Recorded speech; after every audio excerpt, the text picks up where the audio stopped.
Hello बच्चों, let's see the given question.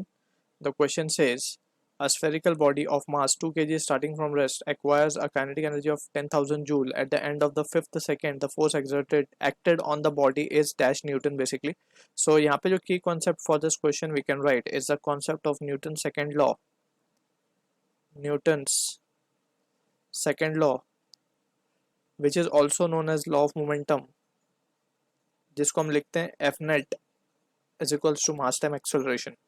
सो हमें यहाँ पे फोर्स कैलकुलेट करना है, तो फोर्स कैलकुलेट करने के लिए हमें एक्सेलरेशन कैलकुलेट करना पड़ेगा. उसके लिए हमें काइनेटिक एनर्जी गिवन है.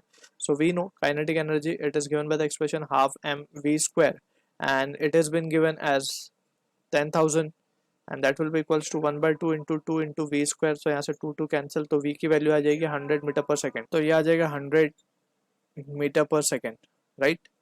अब यहाँ पे अगर हम देखें तो वी कैन सी कि हमें पूछा गया फोर्स हमें कैलकुलेट करना है at the end of fifth second. तो at the end of fifth second यानी कि हम यहाँ पे इक्वेशन ऑफ मोशन अगर यूज करें, that is the first equation of motion v equals to u plus a t, that is velocity time relation. So initially it was at rest, so ये u zero हो जाएगा. सो v हमने calculate किया हुआ है 100 and that will be equals to a into 5, right.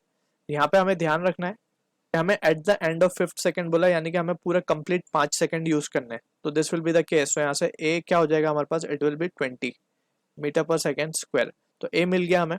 Finally we can say force क्या हो जाएगा हमारे पास, मास टाइम एक्सेलरेशन. तो मास 2 है, ये 20 है, तो ये हो जाएगा 40 Newton. So this is the answer for the question. I hope you understood the solution. All the best.